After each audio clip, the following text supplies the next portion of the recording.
Okay, let's dive right into today's explainer, where we're doing something just a little bit different. We're going to take a single short statement, literally just a handful of words, and completely deconstruct it.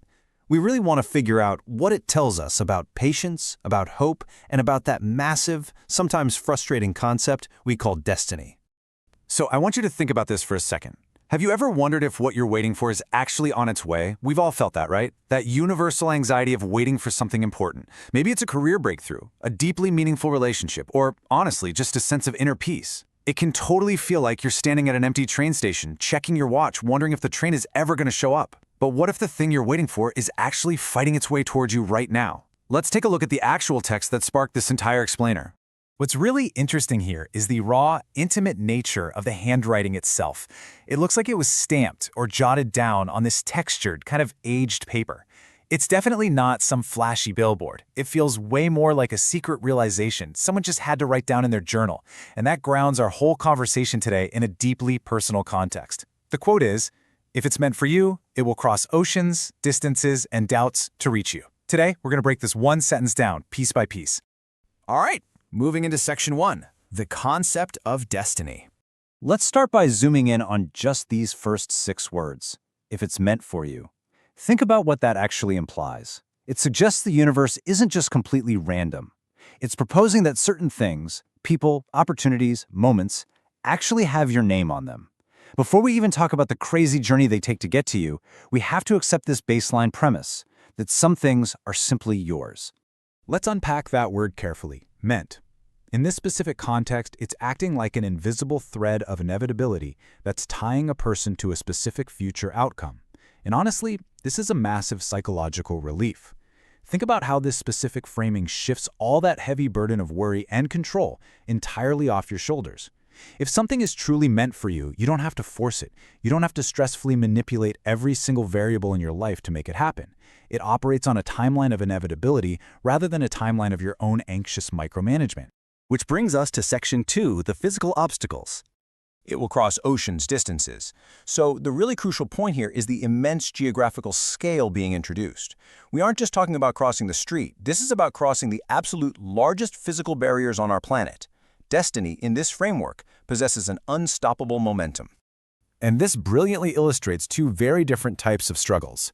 On one hand, we have oceans. These are your massive, sudden, terrifying obstacles that just look completely impossible to cross.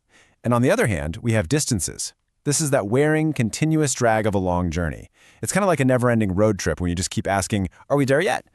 The quote is promising that your destiny has the stamina to survive both of those. Let's move to section 3, conquering internal doubts. And doubts. It is absolutely fascinating how the author just quietly slips this in here. They are elevating a psychological struggle to the exact same level as a literal ocean.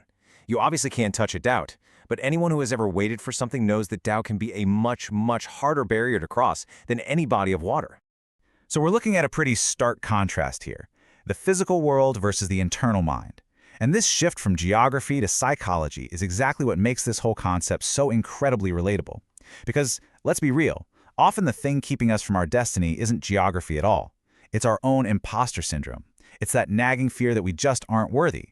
This promises that what is meant for us is actually strong enough to push right past our own self-sabotage. Finally, we hit section 4, the inevitable arrival. To reach you, it's just 3 little words, but I really want to focus on the absolute finality and reassurance of this ending. After the oceans, after the endless miles of distance, after the thick fog of doubt, it stops. It arrives. It brings this expansive, epic, global journey right down to a single point. You. You are the destination. All of that cosmic effort was simply to find its way right into your hands. Let's map this out chronologically to help visualize it a bit better. Think of point 1, that very first second, as fate forming an intention. Then, point 2 could represent the months or even years of crossing those physical oceans. Point 3 is all those dark, quiet nights spent overcoming internal doubts. And point 4 is today, the actual moment of arrival. Seeing it laid out like this reminds us of a really powerful truth.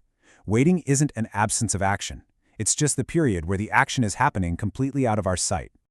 We can also view this entirely as a procedural sequence. From just those 17 words, we get 4 distinct steps. Step 1, fate forms an intention.